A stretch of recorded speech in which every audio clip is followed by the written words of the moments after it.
কোনো রকম তেল ছাড়া শুধুমাত্র ২টি উপকরণ দিয়েই কিন্তু তোমরা এই মজাদার নাস্তাটা বানিয়ে ফেলতে পারবে অল্প সময়ে। মাত্র ১০ মিনিট সময় লাগবে। বলতে পারো ১০ মিনিটও লাগবে না। এত সুন্দর এই নাস্তাটা খুবই অল্প সময়ে তোমরা চাইলে ঝটপট সকালে কিংবা বিকেলে তৈরি করে নিতে পারবে। তো কথা না বাড়িয়ে মূল রেসিপিতে চলে যাচ্ছি। প্রথমে একটা বোলের মধ্যে ভেঙে নিচ্ছি একটা ডিম। এর মধ্যে দিয়ে দিলাম ১ চিমটি পরিমাণের লবণ আর দিয়ে দিচ্ছি হাফ কাপ পরিমাণ চিনি। চিনির পরিমাণটা তোমরা চাইলে কিন্তু একেবারে কমিয়ে দিতে পারো যদি মিষ্টি খেতে কম পছন্দ করো। আর একটা স্ট্রেনের মধ্যে নিয়ে নিচ্ছি আমি ১ কাপ পরিমাণে ময়দা। ময়দাটাকে খুব ভালোভাবে চেলে নিতে হবে। আর এখানে স্বাদের জন্য আমি একটু গুঁড়া দুধ দিয়ে দিচ্ছি, চাইলে তোমরা গুঁড়া দুধটা স্কিপ করতে পারো। ১ কাপ গুঁড়া দুধ দিয়েছি, এখন এটাকে খুব ভালোভাবে কিন্তু চেলে নিতে হবে।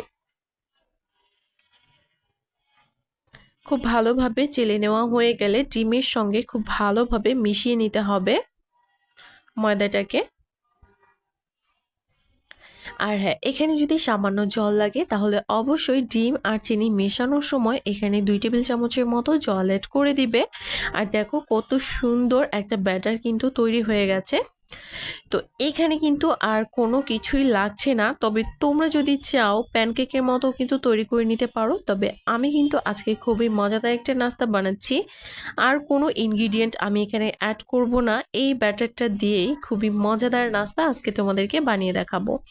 তো এখানে আমি কোনো রকম তেল ব্যবহার করছি না। তোমরা চাইলে কিন্তু তেল অ্যাড করতে পারো। তবে আজকে আমি এই নাস্তাগুলো বানাবো ঘি দিয়ে। তো প্রথমে আমি প্যানের মধ্যে দিয়ে দিলাম ১ চা চামচের মতো ঘি। আর এই ঘিটাই প্রথমে প্যানের তলাতে খুব ভালোভাবে একটু লাগিয়ে নিব। চুলার আঁচটা রাখতে হবে মিডিয়াম টু লো হিটে।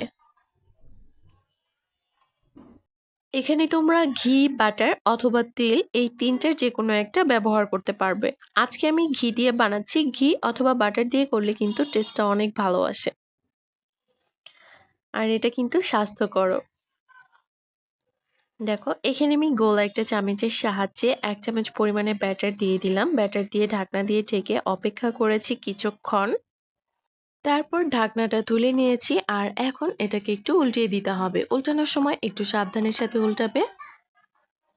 দেখো এই সাইডটা কিন্তু অলরেডি হয়ে এসেছে। আমি আবারও ঢাকনা দিয়ে অপেক্ষা করব ১ থেকে ২ মিনিটের মতো। চুলার আঁচটা কিন্তু রাখতে হবে মিডিয়াম টু লো হিটে। হাই হিটে রাখলে কিন্তু নাস্তাগুলো পুড়ে যাবে। তো এই সেম পদ্ধতিতেই কিন্তু আমি সবগুলো বানিয়ে নিব। এখানে আমি আরো একটা বানিয়ে নিচ্ছি। দেখো কতটা সুন্দর ফুলেছে।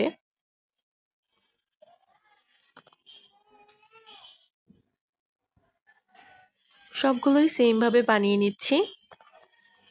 একদম সহজ পদ্ধতিতে এত মজার একটা নাস্তা তোমরা না খেলে বুঝতে পারবে না। কেকের থেকে কিন্তু এটা কোনো অংশেই কম নয়, এতটা টেস্টি হয়। ভিডিওটা ভালো লাগলে অবশ্যই চ্যানেলটি সাবস্ক্রাইব করে পাশেই থাকবে। আর যারা অলরেডি করেছো তাদেরকে অসংখ্য ধন্যবাদ। আর কারো কোনো প্রশ্ন থাকলে অবশ্যই কমেন্ট করে জানাতে পারো। আমি চেষ্টা করব কমেন্টে রিপ্লাই করার। দেখো এই নাস্তাগুলো কিন্তু আমি বানিয়ে নিয়েছি সবগুলো। কতটা সুন্দর হয়েছে। আমি একটু ভেঙে তোমাদেরকে দেখাচ্ছি দেখো। এতটা সফট হয়েছে, একদম সুপার সফট বলতে পারো। খেতেও দুর্দান্ত স্বাদের হয়েছে, দুর্দান্ত স্বাদের। না খেলে তোমরা বুঝতেই পারবে না। ছোট থেকে বড় সবাই অনেক বেশি পছন্দ করবে। একবার হলো ট্রাই করে দেখো।